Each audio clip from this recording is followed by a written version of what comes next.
Yo, what's going on, guys? My name is Arctic Leo. Welcome back to another video, and today we are back on Arcticc Craft. We have finally finished all the prep that we have started, and I'm really excited to play this world. What I'm gonna be doing today is kind of just showing you guys what sort of plans I have for the world, and we're going through and showing you what it looks like as of now. And obviously, of course, what things are going to be like in the future. So I hope you guys enjoy. Make sure to stick around and smash that thumbs up if you haven't already. Without further ado, let's get straight into this. So here we are. We're back on the Twizzcraft world. Things are looking pretty normal. You can see my inventory looks pretty normal. If you guys go back in episodes, this, looks pretty accurate. Obviously, durability and things aren't exactly the same, but I had mending on all my tools except my bow anyway, so it shouldn't matter too much. And I'm sure you guys won't mind at all. And there's a creeper right outside my door. Let's deal with him. Let's just take him away a little bit. And you'll notice, firstly, I'm not going to read these signs to you yet, but you'll notice there are a couple signs about, and I'm going to read those out to you in a little minute. And that's actually just as a reminder to myself of the things that I want to do on this world, because obviously I have built things like this. I've built quite a lot of things, and you'll notice that as I'm going around, you'll notice that there are still some things here. And that's because although I have finished everything that I was doing in creative mode, because obviously I was destroying things in creative mode, and of course deleting all the items, if I pick, obviously you don't pick things up and destroy, but anything I did pick up, like torches and stuff like that, I obviously just deleted, because I don't want to cheat myself. Anything into the game, I've only cleared them for space, or if they're not my builds. You'll notice some things I have actually kept though, and that's simply because there are some things that I wanted to change, or not change, but some things that I wanted to kind of change into something else. For example, with Pip's village over there, I quite like what he's done with the place over there, and because it's kind of not in the same area I've done myself here, I can do something different over there. So I think I'm going to try and transform his place into something different. And I said this last time as well, but of course no disrespect to anything that they've built or anything they've done. This is just purely something that I want to do, like I said. Also, one thing I also would like to point out is I think there's some sort of lag issue with the world copier I used, because this world is considerably laggier than, not laggier, but like I don't get very as high FPS as I do in most worlds. Normally on Minecraft I'm running like 300-400 FPS. In this world I'm getting about hundreds-ish, so I really don't know why. It seems to only be when I'm in these chunks though. Probably just because I've got a lot of animals and stuff about, but it's not really anything. You can't notice it too much. I do get the occasional frame drop, and it's the lightning. And you'll notice, first thing you'll notice is that Lord Z's base is actually completely gone, other than these lanterns and stuff on the floor, which I just kept because they're quite useful. And a little bit of wheat fields that are slowly disappearing. And that's because this is actually land that I can use to expand my city. And obviously originally I wanted to just keep my city here, but that's because Lord Z has his base here. But now that Lord Z's doesn't have his base here, I think you guys know what I'm saying. Because this opens up a lot of opportunities for the city, because before I was kind of reduced to the general area here, and then it would maybe expand to, some of the areas over here. But now I've obviously got all this area over here to work with, which is very good indeed. And obviously I've got a little bit more space up here as well, with a couple of hills around. So things are definitely looking up from here, and I will show you guys back where those signs are in just a second. So over here is where Rudy's base was, and obviously he left the server after he went to EMGG, so he never ended up playing on it. I actually completely forgot to remove this little farm here, so I guess that can stay for time being. Over here we've got this weird kind of stone structure, which I have to be honest, I have no idea who built this. I think in my video I mentioned it was 5 times, but I honestly don't know, and you can see there's another sign there. And I have plans. I want to make this into like almost like an ancient abandoned temple thing, because not only do I like the original design, and I definitely want to stick with this, and it's a style that I haven't really built. I haven't really used this sort of palette. Obviously it's quite a basic palette just now, just using stone bricks, smooth stone, a little bit of andesite here as well. But it is a nice effective palette. It's got, some nice design, so kudos to whoever built this. And I definitely want to try and expand on this and turn it into something quite cool, because there's lots of great work on the server, and lots of things that I can do things with as well. So I'm not going to be focusing too much on my own base, actually, in this episode, funnily enough. And actually, I won't be doing too much work as well. So this might be a bit similar to the last video, so apologies about that. But I just kind of want to explain where we're at, because this is, you know, it's a weird thing to do. You don't see this too often. But yeah, again, I just don't want anyone to be offended by this. So if you're someone that used to be on this server, please don't be offended if I destroyed your base or anything like that. It's out of no disrespect. This is what I want to do. And I remember in one series I watched, obviously I've had many Minecraft servers before and worlds before and stuff like that, but there was one, I was just watching a rewatching a Minecraft series by Pixel Riffs. One of the things he said is that you always want to have some sort of lore to your world. And I really like that advice because it makes sense. And I've, you know, to this world, I guess you could say I have been focusing on some sort of lore. I've been trying to make it somewhat realistic, because obviously you can build, you know, I've got the farming district and stuff, which is, you know, it's not realistic at all. But over here in the city, I do have a little bit of lore behind it. You know, I've got my farming area, I've got, you know, it makes sense as a village. It's not so much as lore behind it, but it makes sense and it's realistic. But over here, there isn't really too much. So I was thinking is firstly, yeah, I need to make this house fit in, and I can also say possibly a base camp for the yacht, and I've written possible backstory. So what I was thinking there is that this city is actually an old city that's been renewed by a bunch of travelers that have came on this yacht,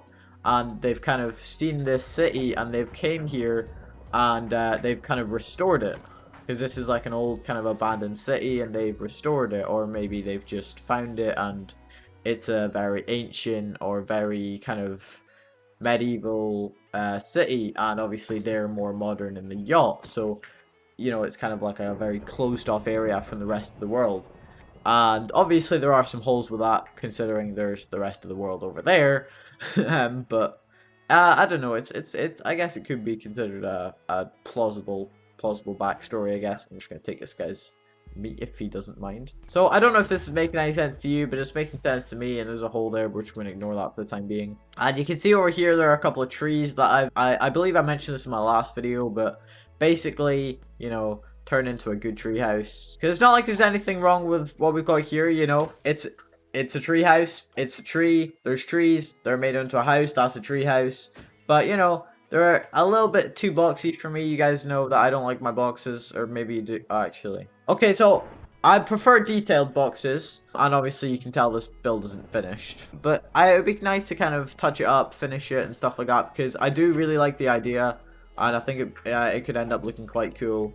I was considering not keeping it here though, because I did actually plan to move it to somewhere else. Possibly if you find a nearby jungle, we could have it there, because I think it would just fit in a little bit better. The map, I didn't really get. This here, the farming area, I like the farming area, so I just decided to keep it. I may do some work here, I'm not really sure, but I overall like this. I like this world.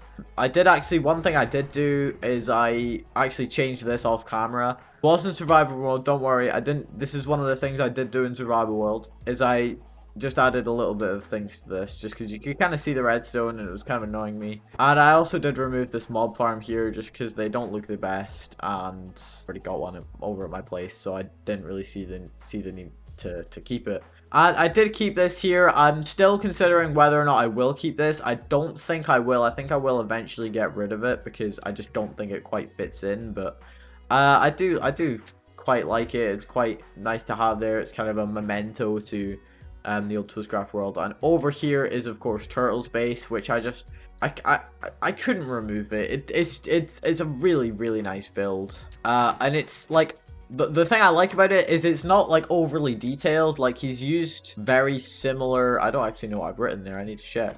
Is that even something I wrote? I don't think it is actually. Yeah, okay, that's not what I wrote. It's fairly simple, but it looks really great. I love the idea of it as well. It's like on a mountain, there's this little bridge here to get to it, but there is detail. It's quite minimalistic. It's not too overly detailed, but it looks really good. I'm not touching this. I'm gonna keep this how it is. Maybe what I will do is, just because obviously up here it's not finished, I may finish it off. So I don't know if on the real Craft world there'll be any more action on this, but I may just finish that off, just kind of because it just looks so nice. But I don't know. I honestly might just leave that there because it is honestly a really nice build. So I guess now we're gonna go to possibly the most exciting place. And I'm not even joking when I say that, the Nether. Actually, now that I think about it, one thing I did actually do was strictly because of lag reasons and FPS reasons, is I did actually get rid of all these iron golems because they were an absolute nightmare to deal with. And you know what, I'm actually just gonna get rid of this guy as well because he's annoying me. Don't worry, I've got tons of them. Just because of, yeah, lag reasons, they were quite annoying. And also every chest, obviously kind of minus durability and stuff, has exactly the same amount of items it did before. So you can see I went through every chest in the world, or all of my chests in the world, and looked at everything that had in them that never has. I always check that chest, even though I know nothing's ever going to be in it. And you can see here, huge artways for center portals, because obviously there's no real nether hub. You can see I did actually go and just kind of make just a basic, you know, netherrack walkway over to my industrial district, simply for ease. It's really not much, because obviously I'm missing my nether hub that I had over on the Twistcraft world, but it wasn't really a nether hub. It was one walkway going a couple hundred blocks, so that's definitely not a nether hub. It was one connected portal. I definitely don't count it. So I definitely want to set up a proper nether hub on this world. And you can see here I've got a little idea. Huge artways for center portals. Obviously that being my home portal. So four like portals like in a square. Add a bit of detail, something like that for a center. And then I've had a couple ideas. One thing I did have is having like a big dome and having like an artificial biome or like an artificial overworld in that dome. That could be quite cool. Or I know on, I think it was Hermitcraft Season 5, they had a really, I thought it was really cool. They had like multiple layers of glass and it looked like mist and it looked like you were almost walking on nothing. Which was really cool. I've seen people do similar things for end portals as well. And that's something I definitely want to do because, like I said, and you can see here, obviously, you guys would have seen this. Oh god, that is so scary. You guys would have seen this in my last video that I've actually got a nether fortress very close by, and I do eventually want to connect this up and maybe even possibly renovate this nether fortress. And I want to kind of connect it or maybe even integrate it into my nether hub. So if we walk along here, you'll see that I did actually go and connect my portal down at the industrial district to here. And you can see we spawn right back at the gnome portal over at the industrial district. And you'll see if I come over here, you'll see things are exactly as they were. Not just build-wise, but everything. And I mean everything. To the chest. I don't know why this guy's here. I'm pretty sure when I duplicated the world, all my pets automatically stood up, so this guy's just with me here. You can see he's looking a little bit wet, so we'll feed him a little bit. Not like that changes it, but he's still gonna be wet. But you can see here the chest, we've got exactly the same amount we had before. You can see everything the same. We've got all the same amount of villagers we had. We've got... I may have forgotten to do this chest, actually. I don't know what that had in it, but I guess it's got nothing in it now, so... I guess that is something we will have to do. We've got all our iron. I made sure I had the exact amount of iron we had. Got everything in these chests. These chests were probably the hardest ones just because some of them were so full. Like, and they just had the most random things in them. Like, these ones honestly took the longest amount of time, probably. You can see we've got all our sugar cane. I'm not going to go through every single chest, but you guys get the gist. Here's all our cats as well. I don't know why they're all just sat here. Some of them were actually up in the thing, which was really annoying, but... what can you do? I've actually got some mobs in here. You can see all these are the same. And I don't think I actually bothered to do the bottom chest. But what can you do? Oh, we just got 2 of them from that. That's pretty good, I guess. Oh, actually, I should probably keep those, shouldn't I? And you can see there's virtually no differences between this duplicate world. I know I went over some of the stuff in the last video, but I just, you know, I just want to make sure you guys understand because, like, there are definitely people that are going to be skeptical, think maybe, you know, I gave myself extra things. And I understand why you say that, because, you know, it's quite suspicious that I completely duplicated the world. But I promise you, everything I have put in these chests and everything in this world is identical to what was in the previous world. Anything that I've done, I would have mentioned in this video. And if I haven't, then apologies. But, like, I haven't done anything to benefit myself. All of this stuff is exactly the same. The only thing that I would say that has maybe been a benefit is some of my things have gone back to full durability, but like I said, I have mending on everything anyway, so it's not like I couldn't have done that a different way. But I guess you could say that that's a little bit cheaty, but personally, it doesn't bother me. So yeah, that's basically it. But I have some great plans for this world, and I'm absolutely not finished on this world. I hope you guys enjoyed this video. If you did, don't forget to smash that like button. Don't forget to subscribe. Also, if you are new around here, but that has been everything from me. Smash that like button, subscribe. I don't know if I already said this all or not. I think I did, but yeah. I'll see you guys in a little bit. Peace.